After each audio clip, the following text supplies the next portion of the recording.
बिस्मिल्लाहिर्रहमानिर्रहीम। अस्सलाम वालेकुम।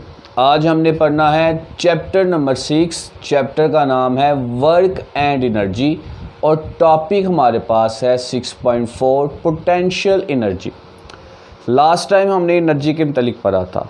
अगर किसी बॉडी में काम करने की सलाहियत मौजूद हो तो इसका मतलब है उसमें क्या होगी, एनर्जी मौजूद होगी। एनर्जी हमेशा किसी बॉडी में स्टोर की जाती है।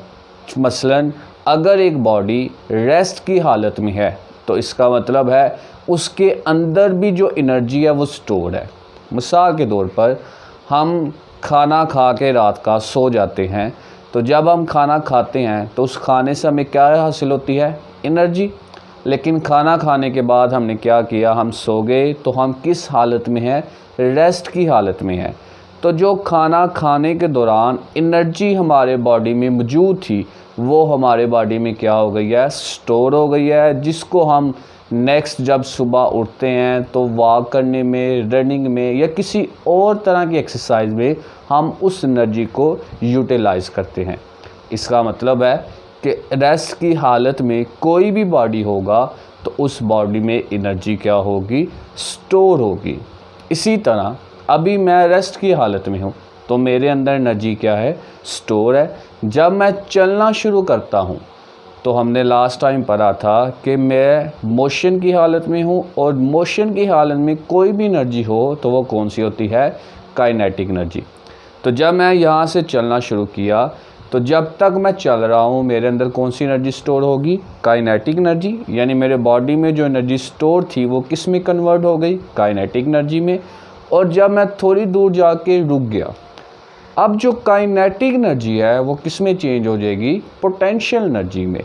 यानी मैंने पोजीशन चेंज की। फॉर एग्जांपल अभी मैं यहाँ पे हूँ, रेस्ट की हालत में हूँ, तो मेरे अंदर एनर्जी क्या है, स्टोर है। जब मैंने चलना शुरू किया तो वो जो स्टोर एनर्जी थी वो किस में कन्वर्ट हो गई, काइनेटिक एनर्जी में।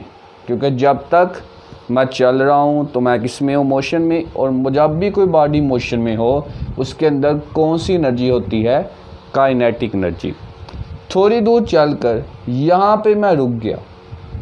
अब मैंने क्या किया, यहाँ से यहाँ तक अपनी पोजीशन चेंज की, तो ये जो काइनेटिक एनर्जी है वो किस में अब चेंज हो जाएगी, पोटेंशियल एनर्जी में। यानी किसी बॉडी की पोजीशन की वजह से जो एनर्जी होती है उस एनर्जी को हम क्या कहते हैं, पोटेंशियल एनर्जी। इसी तरीके से फ़र्ज़ कर लिया हमारे पास ये कोई एक जो है वो दरख्त है और उस दरख्त में एक सेब जो है, एप्पल जो है वो क्या है, यहाँ पर लटका हुआ है। अभी ये क्या है, रेस्ट की हालत में है। ज़मीन ये हमारे पास क्या है जी, अर्थ। और ज़मीन से इस एप्पल की जो हाइट है या डिस्टेंस है जो वो किस फॉर्म में है जी, हाइट की फॉर्म में। अब इस बॉडी पर एक फोर्स लग रही है जो किसके इक्वल है, बॉडी के वेट की इक्वल। और वेट का फॉर्मूला क्या होता है, W इक्वल टू, यहाँ पर देख लें, वेट का फॉर्मूला क्या होता है जी, W इक्वल टू mg। अब ये बॉडी रेस्ट की हालत में है, इसका मतलब है इसके अंदर क्या है, एनर्जी स्टोर्ड है। जैसे ही ये यहाँ से गिरेगा तो अपने वेट की वजह से ज़मीन इसको क्या करेगी, नीचे की तरफ अट्रैक्ट करेगी। तो यानी इस पर जो फोर्स लग रही है वो किस फॉर्म में लग रही है, F in the form of weight. और यहाँ से यहाँ तक जो डिस्टेंस है वो क्या है जी, इसकी हाइट। तो इस पर वर्क की कंडीशन सेटिस्फाई हो रही है। यानी इस पर जो वर्क हो रहा है वो क्या हो रहा है, F मल्टीप्लाई बाई H, क्योंकि इस पर फोर्स भी लग रही है। और उस फोर्स की वजह से ये जो एप्पल है यहाँ से यहाँ तक ज़मीन तक डिस्टेंस भी कवर कर रहा है। तो इसका मतलब है कि इस पर क्या हो रहा है, वर्क। और वो वर्क एप्पल ने पहले यहाँ पर था, फिर कहाँ पर आ गया, यहाँ पर। तो एप्पल ने पोजीशन चेंज की। इसका मतलब है ये जो वर्क हो रहा है वो किस फॉर्म में हो रहा है, इन the form of potential energy. इसी तरीके से अगर हम देखें कि ये जो मार्कर है ये अभी क्या है, यहाँ पे रेस्ट की हालत में है, तो इसके अंदर भी एनर्जी स्टोर है। जैसे ही मैं मार्कर को यहाँ से छोड़ता हूँ तो ये मार्कर क्या करती है, नीचे ज़मीन की तरफ मूव करती है। तो जब इस पर जो फोर्स लग रही है वो कौन सी लग रही है, ज़मीन की ग्रेविटेशनल फोर्स, और उस फोर्स की वजह से ये मार्कर नीचे की तरफ क्या कर रही है, डिस्टेंस तय कर रही है। इसका मतलब है कि इसके ऊपर भी क्या हो रहा है, सेम वर्क हो रहा है, और वो वर्क किस फॉर्म में हो रहा है, इन the form of potential energy. अब जो फोर्स लग रही है वो किसकी वजह से लग रही है, ड्यू टू ग्रेविटी। इसलिए इस पोटेंशियल एनर्जी को हम कह देंगे कि ये पोटेंशियल एनर्जी कौन सी है, gravitational potential energy. Gravitational potential energy, यानी इसमें पोटेंशियल एनर्जी की कंडीशन सेटिस्फाई हो रही है, लेकिन इसमें फोर्स लग रही है ड्यू टू ग्रेविटी। इसलिए हम इस पोटेंशियल एनर्जी को एक स्पेशल नाम दे दिया, ग्रेविटेशनल पोटेंशियल एनर्जी। इसी तरह ये जो मार्कर है, इस मार्कर में भी जो एनर्जी मौजूद होगी वो भी कौन सी होगी, ग्रेविटेशनल पोटेंशियल एनर्जी। इसी तरीके से हम फ़र्ज़ कर लेते हैं हमारे पास एक हैमर है, एक हथौड़ी है और एक कील है। उस कील को किसी भी जगह पर, दीवार पर या एक टेबल है, उस टेबल में जब हथौड़ी को पकड़कर हम इस तरह उठाते हैं और दोबारा उस कील पर मारते हैं, तो जैसे ही हमने उस हथौड़ी को क्या किया, एक हाइट पर उठाया, तो हाइट पर उठाकर भी उस पर वर्क हो रहा है, और वो वर्क किसकी फॉर्म में हो रहा है, ड्यू टू ग्रेविटी। इसलिए हम कहेंगे कि वो वर्क कौन सा होगा, उस पर एनर्जी कौन सी होगी, ग्रेविटेशनल पोटेंशियल एनर्जी। इसी तरीके से फ़र्ज़ कर लिया कि हमारे पास क्या है जी, ये एक बो है और यहाँ पर हमारे पास क्या है जी, एक एरो। जैसे ही हम यहाँ से बो को पकड़कर यहाँ से जो स्ट्रिंग लगी हुई है, रस्सी लगी हुई है, उस रस्सी को पकड़कर इससे स्ट्रेच करते हैं। फ़र्ज़ कर लिया ये यहाँ तक क्या हो गई, स्ट्रेच हो गई। तो जैसे हम स्ट्रेच करके इसको छोड़ते हैं तो ये जो एरो है ये क्या करेगा, आगे की तरफ मूव करेगा। तो पहले यहाँ पर इस स्ट्रिंग की जो पोजीशन थी वो यहाँ पर थी, इसे 0 कह लें।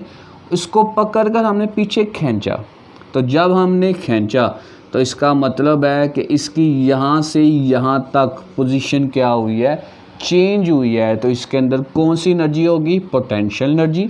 लेकिन ये ड्यू टू इलास्टिसिटी, इस स्ट्रिंग की लचक की वजह से एनर्जी प्रोड्यूस हो रही है। तो हम इसको कह देंगे कि इसमें जो एनर्जी है वो कौन सी है, इलास्टिक पोटेंशियल एनर्जी। यानी इसमें पोटेंशियल एनर्जी तो मौजूद है, लेकिन किसकी वजह से है, ड्यू टू इलास्टिसिटी। इसलिए हम इसको क्या कह देंगे, इलास्टिक पोटेंशियल एनर्जी। इसी तरीके से फ़र्ज़ कर लिया कि ये हमारे पास एक स्प्रिंग है, इसके एक साइड को हमने यहाँ पर फिक्स कर दिया और यहाँ पे कोई एक मैस अटैच कर दिया। तो जब हम यहाँ पर इस मैस को पकड़कर आगे की तरफ मूव करते हैं तो क्या होता है जी, ये स्प्रिंग स्ट्रेच होकर यहाँ पर आ जाता है। तो पहले इसकी पोजीशन यहाँ पर थी, अब इसकी पोजीशन कहाँ पर आ गई, यहाँ पर। तो पोजीशन चेंज हो गई।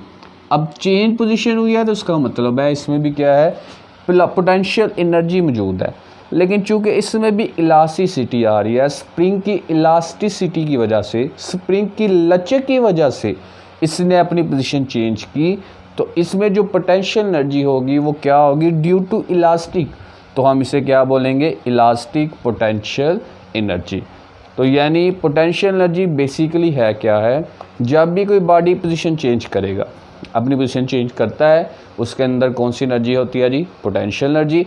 अगर वो पोजीशन चेंज करता है ड्यू टू हाइट, अब जब हाइट पर जाएगा, कोई भी बॉडी हाइट पर जाएगा तो ज़मीन की ग्रेविटेशन फोर्स इसको अपनी तरफ अट्रैक्ट करती है। तो उस सूरत में जो पोटेंशियल एनर्जी होगी वो ग्रेविटेशनल पोटेंशियल एनर्जी होगी। और यहाँ पे इलास्टिसिटी की वजह से, लचक की वजह से पोटेंशियल एनर्जी प्रोड्यूस हो रही है। तो इसकी वजह से जो पोटेंशियल एनर्जी है उसको हम क्या कह देंगे, इलास्टिक पोटेंशियल एनर्जी। अब जी इसका फार्मूला क्या है जी पोटेंशियल एनर्जी का। तो इसके लिए फ़र्ज़ कर लिया, हम यही कंसीडर कर लेते हैं, ये वाली एग्जांपल फ़र्ज़ कर लिया कि हमारे पास कोई ऑब्जेक्ट है, जिस तरह ये एप्पल है, तो उसका क्या होगा, कुछ ना कुछ मैस होगा। जब हमने इसको ज़मीन से, जब वो यहाँ से ज़मीन की तरफ गिरता है, उस पर जो फोर्स लगती है वो कितनी फोर्स लगती है, उसके वेट के इक्वल। और वेट का फार्मूला क्या होता है, mg। और वो यहाँ से यहाँ तक डिस्प्लेसमेंट डिस्टेंस तय करता है। तो इसका मतलब है इसमें जो वर्क डन हो रहा है वो किस फॉर्म में हो रहा है, वर्क डन वो हो रहा है इन the form of potential energy. और यहाँ पे वर्क डन का फॉर्मूला क्या है, F multiply by H। F क्या है जी, फोर्स किसके इक्वल है, बॉडी के वेट के। और वेट का फॉर्मूला क्या है जी, फोर्स इक्वल है वेट के। और वेट का फॉर्मूला हमारे पास क्या है, mg मल्टीप्लाई बाय हाइट।